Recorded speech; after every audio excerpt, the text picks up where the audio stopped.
दोस्तों आइए बात करते हैं आज के मुख्य समाचार में देश भर की तमाम बड़ी खबरों पर एक नजर डालते हैं। आर्टिफिशियल इंटेलिजेंस के बढ़ते प्रभाव के बीच टेक उद्योग में बड़ी संख्या में नौकरियां जा रही हैं। एक नई रिपोर्ट के अनुसार इस वर्ष अब तक 322 छंटनी की घटनाओं में करीब 2,06,000 कर्मचारियों की नौकरी जा चुकी है, यानी औसतन हर दिन लगभग 985 लोग रोजगार खो रहे हैं।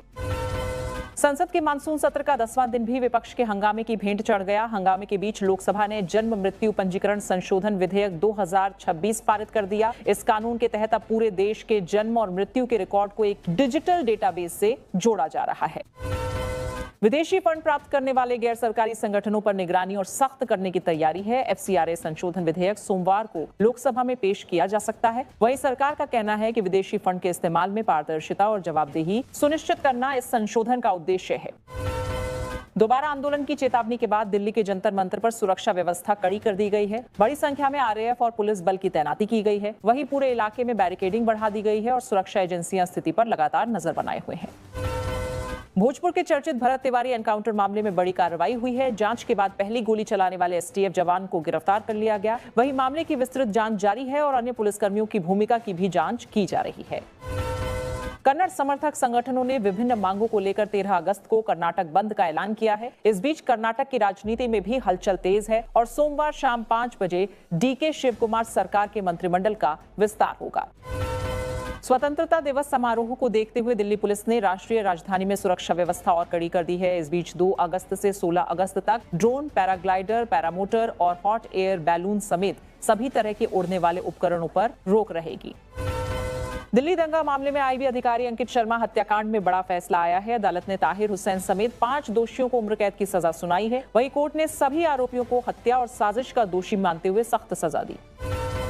दिल्ली हाईकोर्ट ने उमर खालिद की जमानत याचिका पर केंद्र और संबंधित पक्षों को नोटिस जारी किया है। अदालत ने मामले की अगली सुनवाई 27 अगस्त को तय की है। इस मामले पर सभी पक्षों की दलीलें अगली तारीख पर सुनी जाएंगी। कावेरी जल विवाद को लेकर तमिलनाडु सरकार ने कर्नाटक के खिलाफ सख्त रुख अपनाया है। कावेरी प्रबंधन आयोग के निर्देशों का पालन नहीं होने पर राज्य सरकार अब सुप्रीम कोर्ट जाने की तैयारी कर रही है। वहीं मुख्यमंत्री जोसेफ विजय लगातार बैठक कर रहे हैं।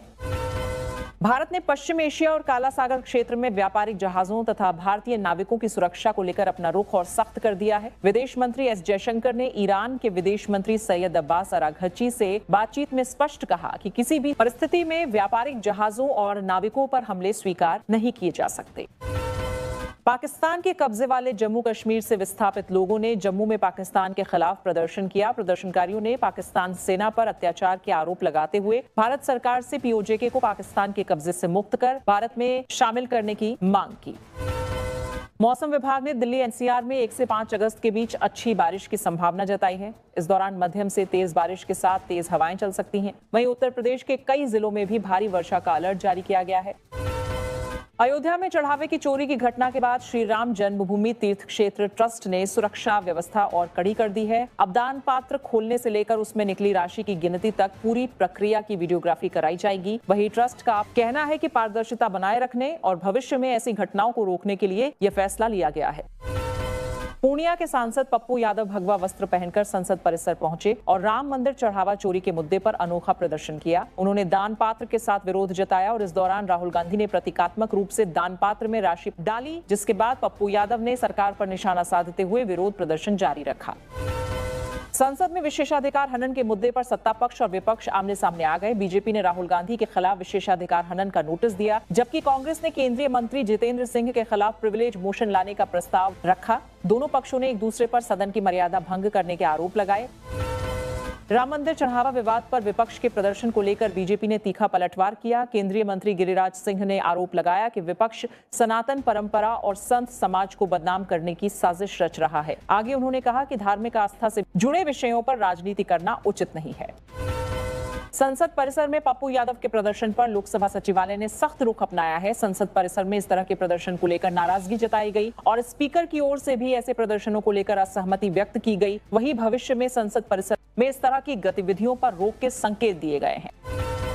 मध्य प्रदेश के बीजेपी विधायक रामेश्वर शर्मा ने कांग्रेस के प्रदर्शन पर तीखी प्रतिक्रिया दी। इस बीच उन्होंने राहुल गांधी, अखिलेश यादव और पप्पू यादव पर हमला बोलते हुए कहा कि धार्मिक भावनाओं को ठेस पहुंचाने वालों का जनता जवाब देगी। वहीं उन्होंने तीनों नेताओं को चेतावनी देते हुए कहा कि ये लोग जब भी मध्य प्रदेश आएंगे उनका मुंह काला करेंगे।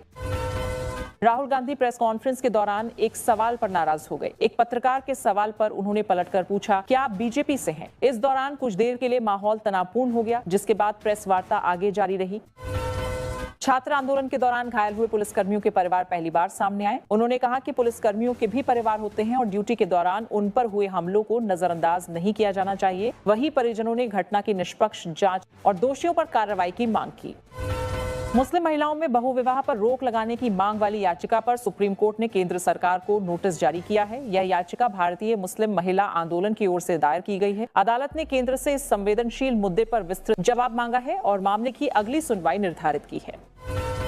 प्रधानमंत्री नरेंद्र मोदी आज को आंध्र प्रदेश और कर्नाटक के दौरे पर रहेंगे। आंध्र प्रदेश के विजयनगरम में करीब 18,000 करोड़ रुपए से अधिक की विकास परियोजनाओं का शिलान्यास और उद्घाटन करेंगे। इसके अलावा आंध्र की पहली सेमीकंडक्टर परियोजना मैन्युफैक्चरिंग यूनिट की आधारशिला भी रखेंगे। उत्तर प्रदेश में कांवड़ यात्रा को लेकर व्यापक सुरक्षा इंतजाम किए गए हैं। एआई कैमरों के जरिए निगरानी की जा रही है और सभी जिलों में विशेष कंट्रोल रूम बनाए गए हैं। इस बीच प्रशासन का कहना है कि श्रद्धालुओं की सुरक्षा और सुगम यात्रा सुनिश्चित करना प्राथमिकता है। वहीं पर्यावरण संरक्षण के तहत प्लास्टिक के स्थान पर कपड़े के थैले भी वितरित किए जा रहे हैं। कर्नाटक और पंजाब के बाद अब ओडिशा मेडिकल पीजी परीक्षा में भी पेपर लीक के आरोप सामने आए हैं। शिकायत के अनुसार व्हाट्सएप ग्रुप के माध्यम से प्रश्न पत्र और उत्तर साझा किए गए। वहीं मामले की जानकारी मिलने के बाद कॉलेज प्रशासन और जांच एजेंसियों ने जांच शुरू कर दी है तथा संबंधित डिजिटल रिकॉर्ड खंगाले जा रहे हैं। बिहार के मुजफ्फरपुर में महिलाओं को मशरूम उत्पादन के जरिए आत्मनिर्भर बनाने की योजना विवादों में घिर गई है। कई जीविका दीदियों ने आरोप लगाया कि उनके नाम पर बैंक से लाखों रुपए का ऋण लिया गया, लेकिन न तो मशरूम क्लस्टर शुरू हुआ और न ही रोजगार मिला। वहीं शिकायत के बाद जिला प्रशासन ने मामले की जांच के आदेश दिए हैं। खराब मौसम और लगातार बारिश के कारण अमरनाथ यात्रा को बालटाल बेस कैंप से अस्थायी रूप से रोक दिया गया है। प्रशासन ने श्रद्धालुओं की सुरक्षा को देखते हुए यह फैसला लिया। मौसम विभाग के अनुसार पहलगाम और बालटाल दोनों मार्गों पर लगातार बारिश हो रही है, जिससे रास्तों पर फिसलन और जलभराव की स्थिति बन गई है। मध्य प्रदेश के धार स्थित भोजशाला से सटी जमीन पर जुम्मे की नमाज अदा किए जाने को लेकर विवाद गहरा गया है। स्थानीय हिंदू समाज ने दावा किया कि जिस जमीन पर नमाज पढ़ी गई वह निजी संपत्ति है और वहां धार्मिक गतिविधियां नहीं होनी चाहिए। वहीं मामले को लेकर प्रशासन से शिकायत भी की गई है। दिल्ली महिला आयोग की नई अध्यक्ष लता गुप्ता ने शुक्रवार को औपचारिक रूप से कार्यभार संभाल लिया। उनके साथ आयोग की 5 नई सदस्यों ने भी पदभार ग्रहण किया। नई टीम ने महिलाओं से जुड़े मामलों के त्वरित समाधान का भरोसा जताया। अमेरिकी जांच एजेंसी एफबीआई ने एक और भारतीय नागरिक गुरप्रीत सिंह को अपनी मोस्ट वांटेड सूची में शामिल किया है। एफबीआई के अनुसार वह पंजाब के कुख्यात गैंगस्टर जग्गू भगवानपुरिया के अंतर्राष्ट्रीय आपराधिक नेटवर्क से जुड़ा है। अमेरिका में ड्रग्स और हथियारों की तस्करी से जुड़े गंभीर आरोप हैं। महाराष्ट्र के भिवंडी में 4 मंजिला जर्जर इमारत का एक हिस्सा भरभरा कर गिर गया। हादसे में 9 लोगों की मौत हो गई, जबकि राहत और बचाव अभियान लगातार जारी है। एनडीआरएफ, एसडीआरएफ और स्थानीय प्रशासन की टीमें मलबा हटाने में जुटी हैं। झारखंड में जेपीएसएससी और जेएसएससी भर्ती परीक्षाओं में कथित गड़बड़ियों को लेकर छात्रों का आंदोलन तेज हो गया है। छात्र संगठनों ने 6 अगस्त को विधानसभा घेराव का ऐलान किया है। वहीं अभ्यर्थियों का आरोप है कि भर्ती प्रक्रिया में पारदर्शिता नहीं बरती गई और सरकार को पूरे मामले की निष्पक्ष जांच करानी चाहिए। ऐसी ही ताजा और दमदार खबरें सबसे पहले देखने के लिए हमारा चैनल सब्सक्राइब करें और बेल आइकन जरूर दबाएं।